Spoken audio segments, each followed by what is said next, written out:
Mi madre es de Venezuela, mi padre es francés. Yo vivo en París, pero he dejado mi familia y mi corazón en Caracas. Desde la distancia tuve que ver cómo mi país se acercaba cada vez más al abismo. Hace 40 años, Venezuela era un país rico. El oro negro prometía un gran futuro.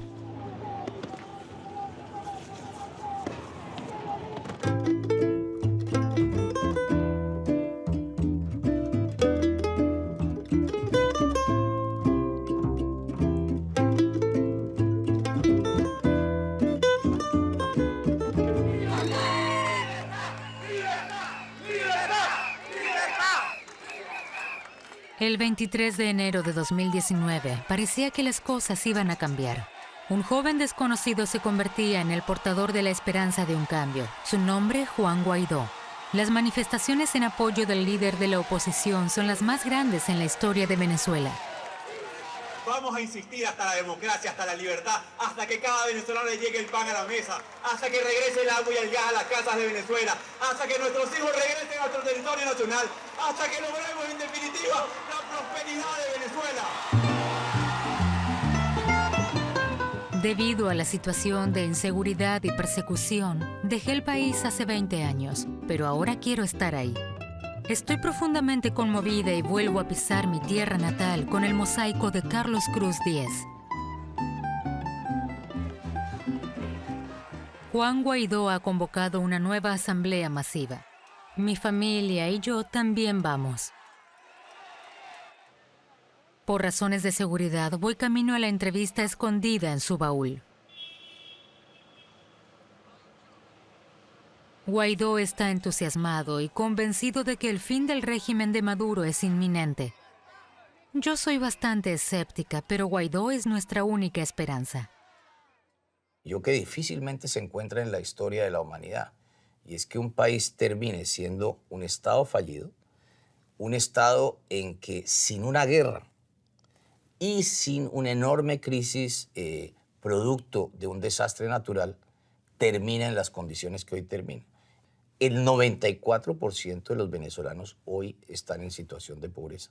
Imaginémonos eso para un país que era el país de los más ricos de América Latina, que en una situación de absoluta normalidad, manejando medianamente ortodoxa la economía, hoy sería una economía de 700 billones de dólares y resulta que todo esto se ha traducido en que hoy es una economía de 100.000 millones de dólares. ¿Cómo pudimos caer tan bajo? Busco desesperadamente la tierra de mi infancia, ese pequeño paraíso donde todo parecía más moderno y alegre que en Francia. El Museo de los Niños era entonces mi mundo mágico. Ese país llamado Venezuela, que era el paraíso casi que en el mundo, el país de las oportunidades. Yo siempre digo esto porque me llena de orgullo. Mi abuelo era el vigilante del hospital universitario. 30 años después, su nieto es el médico del hospital universitario. Esa era Venezuela.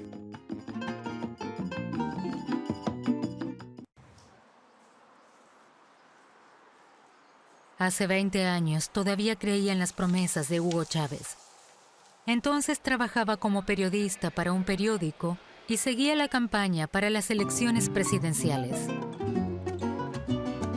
A última hora de la mañana del 9 de enero de 1998 visité a Chávez en su casa, en el último piso de un edificio residencial por encima de la ciudad, en el barrio de clase media de El Hatillo. El piso era diáfano y luminoso, con vistas al macizo de Ávila. Parecía que se había mudado allí recientemente.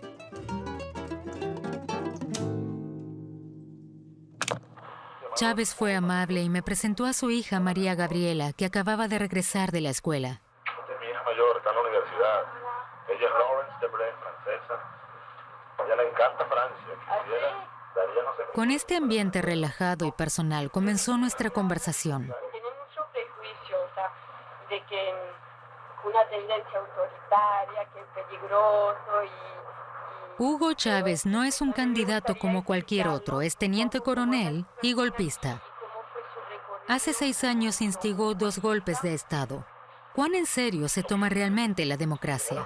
Esa fue entonces mi primera pregunta para él. No fue un golpe de Estado, fue una rebelión de soldados de un pueblo defendiendo los derechos de vida de un pueblo contra un tirano, la corrupción descarada y una crisis económica. Entonces nace un movimiento en los cuarteles, pero es que, por supuesto, al ritmo de lo que en la calle se comenzaba a gestar también, ¿no? En las clases medias, en las clases populares. Esa crisis económica continuó galopando con la moral y entonces se hace social, por supuesto. Se hace social y explotó de manera sangrienta y salvaje la semana llamada aquella del Caracazo, 1989. Los levantamientos populares del Caracazo traumatizaron al país. En febrero de 1989, el presidente Carlos Andrés Pérez implementó los requisitos del Fondo Monetario Internacional. Estos detendrían la recesión surgida por el colapso del precio del petróleo y la inflación. Durante más de una semana, los pobladores de los barrios más humildes irrumpieron en el centro y saquearon las tiendas. El gobierno envió al ejército para reprimir las protestas. Aún se desconoce el número exacto de muertos. 3 años después, los 2 intentos de golpe representan la agonía de un sistema más oligárquico que democrático. Venezuela estaba secuestrada por 700, 800 personas, que eran los dirigentes políticos, los dirigentes sindicales, que controlaban al país. Yo estuve en 2 gobiernos, nunca vi que hubiese una orientación ideológica particular. Uno se llamaba social cristiano y el otro se llamaba socialdemócrata. Y si tú me preguntas, yo no veía ninguna diferencia ideológica entre ninguno y otro. De Francia conocía las campañas electorales organizadas en las que cada candidato presenta su programa. La campaña de 1998 en Venezuela recuerda más bien un carnaval. En lugar de discutir las cifras del desempleo, había cantos y bailes. La gente cansada de la política debía entusiasmarse y dejarse llevar. Los partidos tradicionales se disolvieron y hubo numerosos candidatos, incluso una Miss Universo.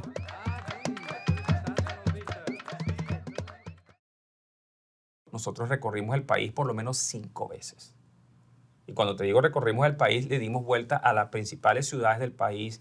Íbamos al principio a reuniones o a eventos con 10, 15, 20 personas y Chávez dando su mensaje, su propuesta, sus ideas, hasta llegar a un momento en que ya en el año 98 ya no eran 10, 15, 20 personas, ya eran miles y miles de personas en la calle, pero además redes que se fueron conformando, personas que se fueron incorporando, y no solamente personas, digamos, del pueblo. Yo te puedo hablar de todos los dirigentes, todos los dueños de medios que se reunieron con Chávez y le ofrecieron televisoras, le ofrecieron periódicos, le ofrecieron la radio. A Chávez lo coronaron los ricos, no los pobres, los empresarios, medios de comunicación, porque mucha de esta gente pensó que era más fácil manejar a un teniente coronel morenito de Barinas que manejarse con los partidos políticos, y vieron una oportunidad para usarlo, y al final él resultó usándolos a ellos.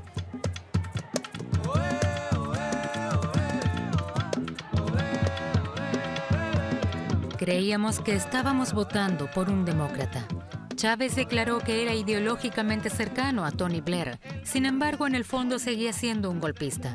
Lo dejó entrever en ese momento en nuestra conversación, pero no quise escucharlo. Y sencillamente aquí está el mismo soldado, con otro atuendo, pero con la misma idea. Hugo Chávez es elegido presidente por falta de alternativas. La participación es muy baja. La victoria de Chávez se debe más bien a un voto castigo. El pueblo quiere un cambio. Chávez no había sido elegido para administrar el Estado por 5 años, sino para cambiar la historia, ¿no? En Venezuela existía la idea de que la historia la hacen los militares, no los civiles. Y Chávez también viene un poco a resucitar ese sueño. Era el hombre fuerte, el hombre a caballo, el hombre de uniforme, que venía a poner orden, ¿no? Y a devolvernos la riqueza que alguien nos había quitado. Chávez mete el dedo en la llaga de los venezolanos y despierta los recuerdos de la edad de oro del país. En los años 50, el dictador Marcos Pérez Jiménez convirtió a Venezuela en un país moderno. Se renovó la infraestructura y se construyeron muchas viviendas, todo apoyado por inmigrantes europeos cuidadosamente seleccionados. La construcción de la autopista entre el aeropuerto y la capital fue, después del Canal de Panamá, el segundo proyecto de construcción más importante de América Latina. En la lista de los países más ricos en términos de riqueza per cápita, Venezuela ocupaba el cuarto lugar. Venezuela es un país latinoamericano, pero sobre todo una nación petrolera. Una nación petrolera de influencia caribeña, es decir, caracterizada por la alegría de vivir y la despreocupación. El país está orgulloso de su riqueza y cree que puede permitirse cualquier cosa. Según el lema, nuestra tierra nos da riqueza, nos pertenece y podemos hacer con ella lo que queramos. El Estado venezolano es tan rico que no necesita el dinero de los contribuyentes para funcionar. Y creo que esto ha marcado de manera decisiva la actitud de los venezolanos hacia su Estado. Cuando todos contribuyen de manera conjunta al financiamiento del Estado y su funcionamiento, como es el caso en otros países, eso une a las personas y despierta el sentido de responsabilidad política en cada individuo. Tú naces, eres gratuito, desde el momento que naces, tu hospital es gratuito, tu educación es gratuita, tu salud es gratuita, cuando te mueras te enterramos gratuito, si estás inválido. O sea, le ofrecieron a los venezolanos una panacea imposible de cumplir. La culpa no fue solo del desplome del precio del petróleo. En solo unas décadas, la población pasó de 5 a 30 millones de habitantes.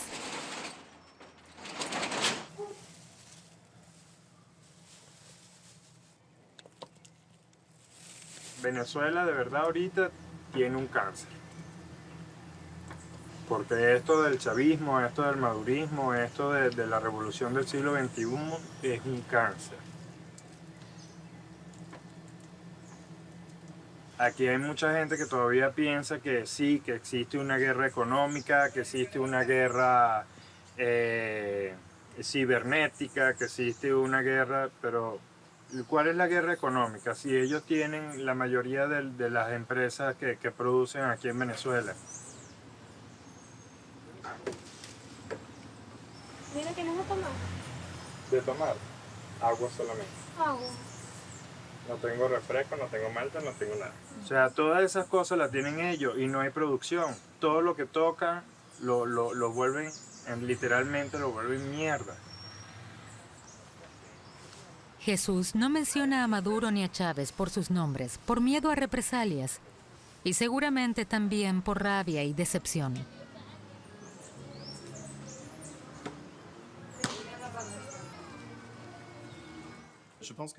Creo que Venezuela es un ejemplo típico de todo lo que puede salir mal en un país productor de petróleo. El 90% de los ingresos de Venezuela provenía de la industria petrolera. Esto llevó a una fuerte apreciación de la moneda nacional y al mismo tiempo dio lugar a una rápida desindustrialización. La industria, la agricultura y el sector de servicios ya no eran rentables. La importación de bienes de consumo se incrementó fuertemente porque se incrementó artificialmente el poder adquisitivo en el país. La gente compraba todo tipo de cosas, productos que no afectaban la competitividad de la economía local. En este caso se habla de la maldición de los recursos o de la paradoja de la abundancia.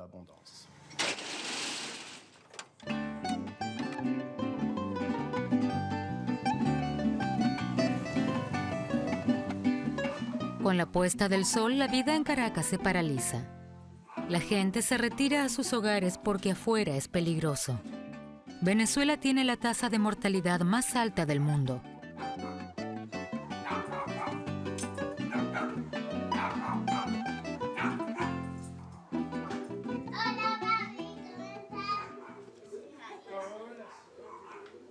Acabo de bajar a comprar unas cositas que esto realmente lo que dura son prácticamente 15 días.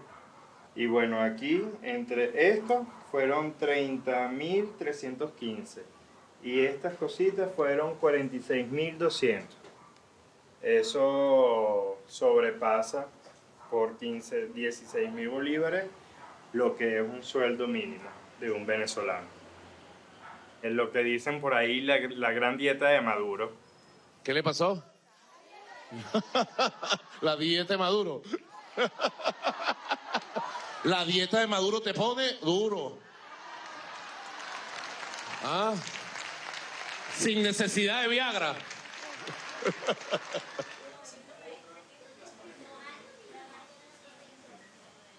El país que yo quisiera para mis hijos, el país que yo viví de niño.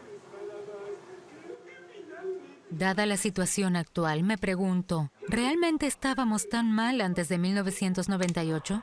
Porque nosotros andamos con un proyecto de transformación total, integral del modelo económico, el modelo político, el modelo social, el modelo moral incluso, que hay que transformarlo todo aquí. No hay reformismo posible en Venezuela, no hay reforma posible. Debido a los problemas socioeconómicos del país, los venezolanos optaron por la solución política que les parecía rápida, sencilla e indolora. Juro delante de Dios, juro delante de la patria, juro delante de mi pueblo, que sobre esta moribunda constitución... Chávez trae consigo la idea de la revolución, de cómo conciliar una nueva constitución con esas ideas digamos, de transformación de las estructuras. Chávez quiere dejar atrás el pasado. El país recibe un nuevo nombre, una nueva bandera e incluso una nueva zona horaria. Ahora Chávez determina el paso del tiempo. Incluso cambia la Constitución a su favor. El problema es que los partidos habían desaparecido.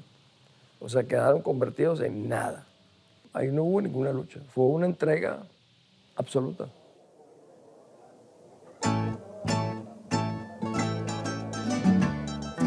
Los partidos se rinden, pero el pueblo no se somete. Ante una avalancha de nuevas reformas se forma una resistencia. Las mujeres son las primeras que salen en gran número a las calles. Se produce una huelga general convocada por Pedro Carmona, presidente de la Cámara de Comercio e Industria de Venezuela. Sin embargo, el frenesí reformista de Chávez es imparable. Finalmente toma el control de la petrolera estatal PDVSA, el buque insignia de la economía latinoamericana. PDVSA decía, yo necesito esto y esto es lo que le puedo enviar al gobierno. Entonces se había convertido como un Estado dentro del Estado. Chávez no iba a permitir eso. Entonces yo anuncio lo siguiente. Anuncio la destitución, despido de las siguientes personas. Fue entonces cuando la gente se dio cuenta de que se trataba de un autócrata como nunca antes, que gobierna de forma autocrática, por encima de todas las leyes y la legalidad. Offside. Los atropellados despidos intensifican la protesta. Venezuela cada vez se hunde más en el caos. Sin embargo, hoy sigue habiendo muchas interpretaciones sobre lo ocurrido esos días. Había mucha protesta callejera, legítima, ¿no? Sobre estas protestas se monta una conspiración, ¿no? Es decir, hay un grupo de partidos, hay un grupo, ahí está también la iglesia, hay un grupo como de grupos económicos que aprovechan las protestas inmensas y populares para montar un intento de golpe de Estado, y se da lo que se llama pues, el 11 de abril. Durante una de las numerosas manifestaciones, esta vez hacia el Palacio Presidencial de Miraflores, unos francotiradores abren fuego contra la multitud. Los agentes de la Policía Municipal responden al fuego. En pocas horas, hay 18 muertos y 70 heridos. Para evitar un baño de sangre, el Estado Mayor del Ejército exige a los soldados que rechacen la orden. Chávez finalmente se rinde y es arrestado. Pedro Carmona es nombrado presidente interino. Disuelve el Parlamento y destituye a gobernadores, alcaldes y altos funcionarios. Se suspende la Constitución y se nombra un nuevo gobierno. Un proyecto que luce mucho más autoritario que el que ya amenazaba, con el que podía ser una amenaza a Chávez. Entonces es un proyecto muy insostenible, y las propias Fuerzas Armadas le dan la espalda a los golpistas. Se reanudan las protestas masivas, pero esta vez para restaurar el antiguo orden.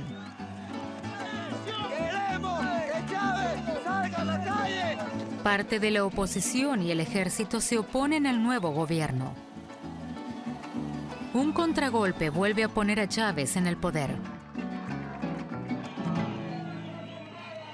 En algo que es muy venezolano, digamos, ¿no? Y demuestra la absoluta improvisación, ¿no? Con la que se hicieron las dos cosas, ¿no? Es decir, yo creo que los venezolanos pensamos que la improvisación es un método, ¿no? A partir del golpe de 2002, después de ese golpe de Estado, Chávez comienza a buscar opciones, porque se da cuenta que la vía por la cual él está transitando no le va a permitir impulsar los cambios en Venezuela. Y Chávez, que es un militar, siempre creyó en el contraataque como estrategia militar. Entonces, así como el golpe militar del 2002, el intento de golpe, le sirvió para depurar la Fuerza Armada, el paro petrolero le sirvió, ¿no?, para apropiarse de la empresa de petróleo, que no la dominaba y no la controlaba. La destrucción de la petrolera PDVSA comenzó precisamente en ese momento. Fue su colapso y no la caída de los precios del petróleo lo que la llevó a su debacle. En el negocio del petróleo, una empresa necesita trabajadores calificados, hasta en el menor puesto, y ese fundamento que mantenía el negocio en marcha se le quitó a PDVSA.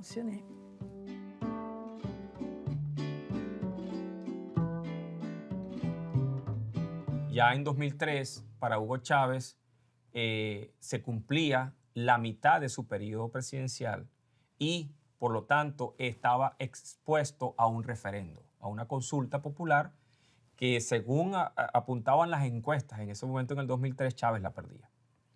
Es cuando entra Cuba. Cuba y Venezuela. Esta es una vieja historia. Ya en 1959, 3 semanas después de tomar el poder en La Habana, Fidel Castro fue recibido como un héroe en Caracas. El revolucionario con los grandes planes había venido a difundir su modelo cubano de revolución por todo el continente. El máximo líder cuenta con Chávez para lograr sus objetivos. En 1994 recibió al teniente coronel y golpista con los honores que suelen estar reservados para un jefe de Estado. Cuba es un bastión de la dignidad latinoamericana y como tal hay que verla y como tal hay que seguirla y como tal hay que alimentarla.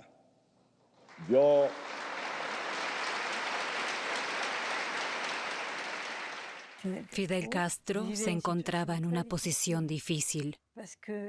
Después del colapso de la Unión Soviética, ya no le quedaba nadie que apoyara a su Estado. Hasta entonces Cuba había sido un poco como la mujer mantenida por su amante rico. Ahora Chávez debería ocupar el lugar de la Unión Soviética. Casi 10 años después, esta unión se vuelve muy concreta cuando Chávez busca la ayuda de su mentor, Fidel Castro, para fortalecer su poder. El estratega cubano sabe qué hacer. Cuando llega Fidel Castro con la propuesta de la Misión Barrio Adentro. Y la Misión Barrio Adentro es un programa social que tuvo un altísimo impacto positivo porque se entra de manera fuerte el Estado venezolano con el apoyo de médicos cubanos y se comienza a llevar salud de manera directa en las comunidades más más olvidados. No es cierto que no había médicos venezolanos antes, los habían.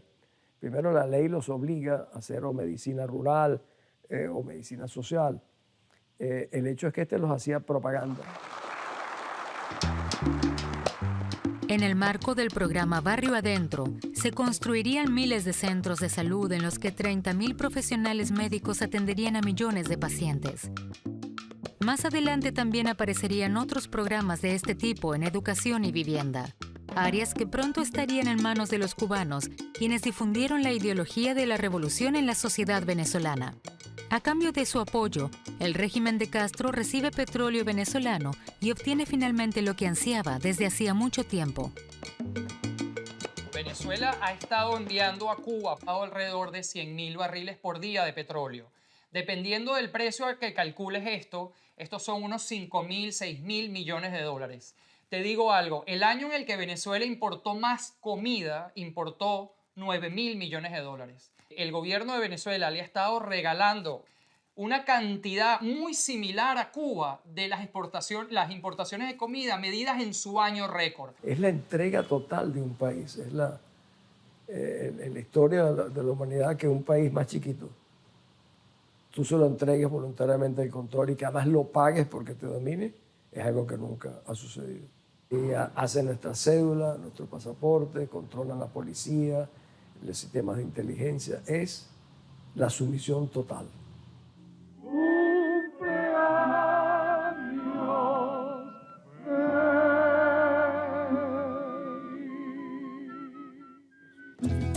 Cuando a mí me llama negro yo no me enojo por eso. Con sus programas sociales, Chávez se convierte en el héroe de los barrios marginales que dependen de él.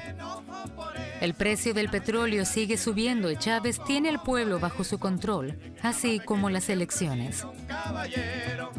Se emiten generosamente cédulas de identidad para que muchos puedan votar 2 veces. Todos obtienen rápidamente un documento de identificación, incluso los muertos pueden votar. El Centro Nacional Electoral está totalmente integrado por chavistas. Ahora los votos se emiten electrónicamente y, como algunos temen, ya no son anónimos. Y los funcionarios temen por sus puestos de trabajo. Los vecinos de los barrios beneficiados por los programas sociales son trasladados en autobús a los colegios electorales. De este modo, Chávez es reelegido en 2006. El espectáculo unipersonal puede continuar. You are a donkey, Mr. Danger. You are a donkey. Me refiero, ustedes saben, para decirlo con todas sus letras, a Mr. George W. Bush. Hugo Chávez identifica a sus enemigos. Entre esos enemigos no solamente están ellos, están los banqueros, están los medios de comunicación social, están empresarios, están, por supuesto, Estados Unidos. Y en este caso los medios, por supuesto, una serie de medios son identificados, se empiezan a producir diversas confrontaciones que llegan al final con la no renovación de la concesión de Radio Caracas Televisión en el 2007.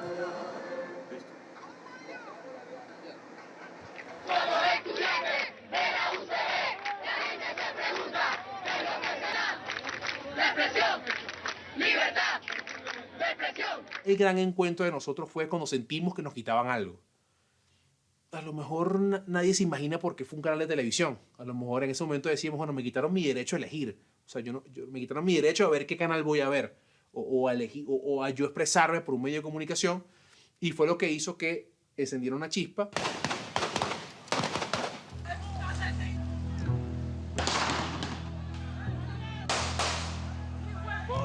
Una vez más, los partidos de oposición son superados por la sociedad civil y por una juventud valiente a la que admiro.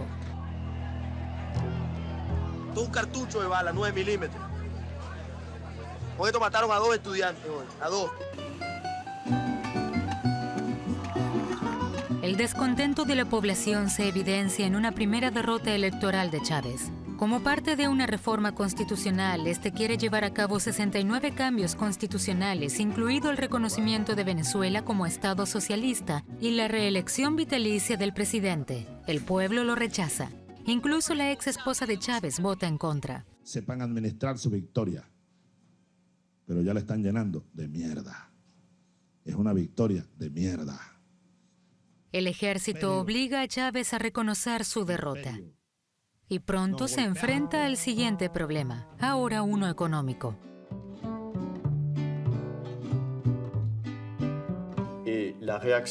El gobierno de Chávez ha nacionalizado sectores económicos enteros. Ni siquiera se intentaron reformas estructurales o de economía. No, el gobierno actuó de manera absolutamente radical y estatizó áreas enteras del país. Bancos, supermercados, millones de hectáreas de tierra. Con estas nacionalizaciones, el gobierno destruyó el mercado nacional y cualquier iniciativa propia de la ciudadanía. Hoy se dice mucho que en Venezuela ni siquiera queda papel de baño. Eso es un poco un cliché, pero hay algo de verdad. porque ya nadie lo produce. No hay producción privada. El mercado ya no es funcional. Lamentablemente, la expropiación se produjo por una decisión política, no una decisión de carácter económico en función de un proyecto nacional de desarrollo. Y por lo tanto, nunca hubo un plan detrás de ese proceso de expropiación. La expropiación se convirtió en un fin en sí mismo. Cuando ellos gobernaban, se adueñaron de activos como ese y siguen ganando dinero ahí con el turismo y todo eso y tratando de ponerle condiciones al gobierno revolucionario. No lo aceptó. Entonces dije, vamos a expropiarlo y está expropiado y le voy a cambiar el nombre al Margarita Hilton. Chávez usa los medios para estar presente en todas partes. Por ejemplo, con sus discursos a menudo absurdos de varias horas de duración en el programa Aló Presidente. También es el primer jefe de Estado en usar Twitter. Chávez se destaca en lugar de ocuparse de los problemas económicos del país. Convence a la gente con su personalidad, no con sus resultados políticos. Las empresas estatizadas son dirigidas por personal militar incompetente y la infraestructura se desmorona.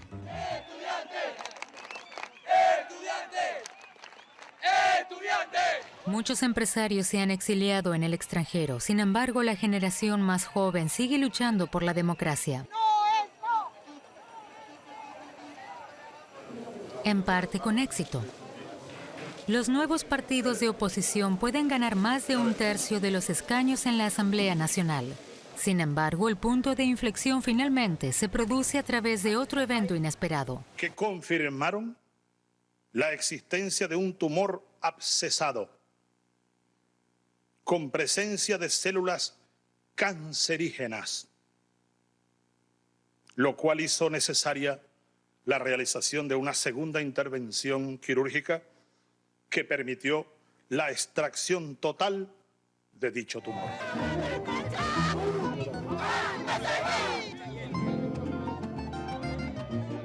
El cáncer del presidente, que primero se mantiene en secreto y luego pasa a ser escenificado a lo grande, determina la vida política y social. Los rumores e informes médicos sobre el reelecto jefe de Estado son, en 2012, parte del día a día de los venezolanos. El último meeting, ¿no?, de Chávez es muy interesante porque todas las tomas tienen algo profundamente religioso, ¿no? Que son esos momentos de la historia donde tú dices, ¿ocurrió así o pudieron diseñarlo?, ¿no? Hay algo, ¿no?, absolutamente de edificación en el momento. Yo creo que Chávez tenía una necesidad de épica enorme. Chávez tenía un discurso muy beligerante, muy aguerrido, y no tenía una épica que sostuviera ese discurso. Chávez no había bajado de Sierra Maestra, no había tumbado ningún dictador, no había hecho una guerrilla, pero hablaba como si fuera el Che Guevara o Fidel, ¿verdad? Y en realidad lo único que había hecho era ganar unas elecciones de un país petrolero.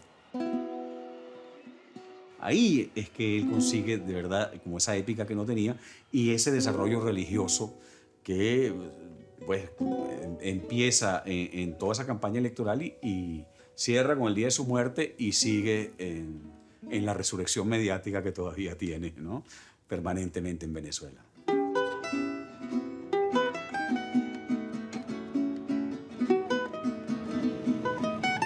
Se desconocen las verdaderas circunstancias de su muerte. El país está de luto. Hugo Chávez muere a los 58 años y se convierte en leyenda.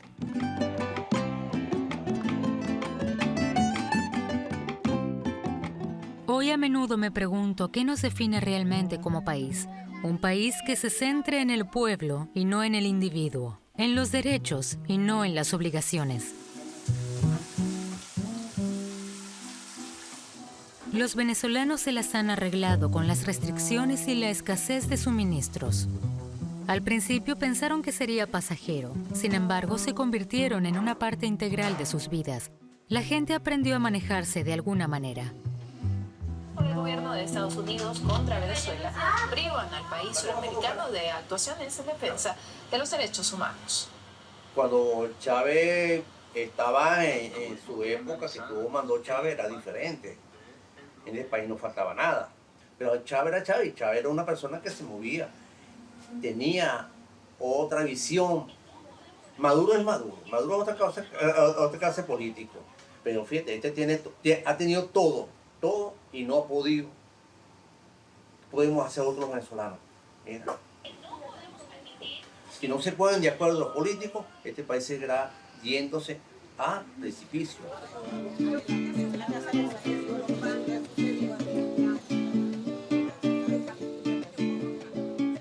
Antes de su muerte, Hugo Chávez designó como presidente interino a uno de sus colaboradores más cercanos, Nicolás Maduro. En las elecciones del 14 de abril de 2013 fue confirmado en el cargo. Se dice que Maduro, un ex conductor de autobús que recibió su formación política en La Habana, fue colocado por el régimen cubano para mantener el control del país. En 2014 se producen protestas masivas contra el gobierno de Maduro que fueron reprimidas sangrientamente. En 2015 la oposición obtuvo la mayoría en la Asamblea Nacional. 2 años después, Maduro priva de poder al Parlamento. Todas las competencias se transfieren a representantes leales al régimen. Las protestas continúan. Maduro es reelegido el 20 de mayo de 2018. Los comicios son una farsa. Él continúa bloqueando cualquier ayuda humanitaria al país. Parte de la misión de Maduro y del encargo de Maduro era proteger la posteridad de Chávez, que por eso lo eligió Chávez también, ¿no? Todos ahorita hablamos de Maduro, la mayoría, ¿no? De todos los países se habla de Maduro. Nadie habla de Chávez. Yo creo que él, de alguna manera, se ha encargado del trabajo sucio, como en la iglesia. Ha sido el sacerdote que ha dicho, todo esto es mío, y jamás ha dicho, oigan, el gobierno anterior, digamos, todos los años. Esto es la consecuencia natural de lo que venía haciendo Chávez, ¿no? Ningún representante del régimen de Maduro me ha concedido una entrevista en respuesta a mis numerosas consultas. Algunos sí, pero a cambio de una compensación económica, a lo que yo me negué. Después de 17 años de chavismo, José Manuel Olivares y Juan Guaidó son elegidos como miembros de la Asamblea Nacional por el estado de Vargas. Un milagro en el que ya nadie creía. Y nuestra generación creo que asumió el reto de creer en la política.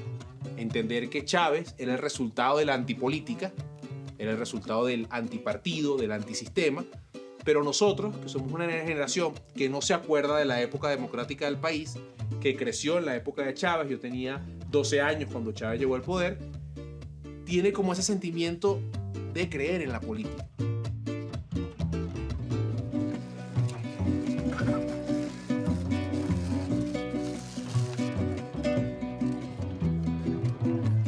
Venezuela siempre ha sido un país que recibió a otros con los brazos abiertos. Hoy la gente huye al resto de países de América Latina.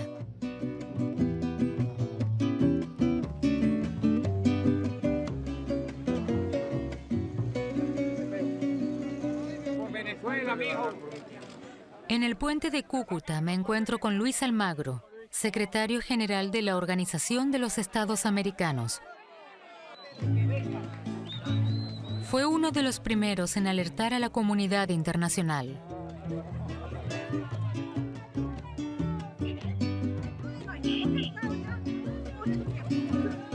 Este presidente tiene un problema fundamental y es la estructura represiva que fue montada durante 15 años en Venezuela para neutralizar cualquier capacidad que pueda haber de cambio en el poder. Eso, además, apoyado por variables externas.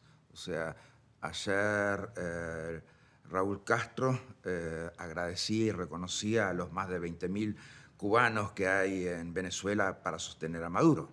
Está la presencia del ELN, está la presencia de Hezbollah, está la presencia de Irán, está la presencia de los carteles mexicanos. Maduro como dictador se sostiene no en su fortaleza, sino en su debilidad.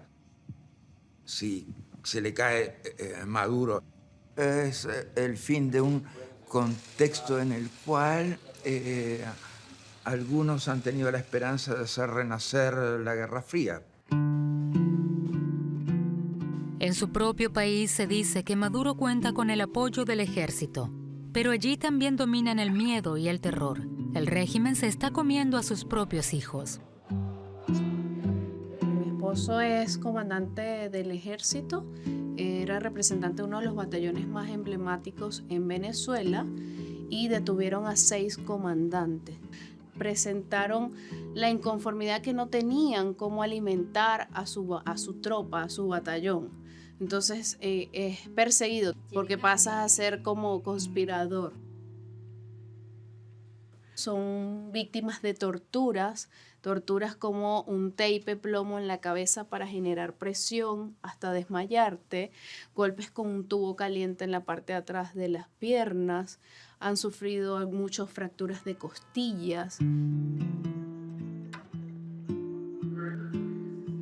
¿Cómo se desaloja una dictadura enquistada con el crimen organizado?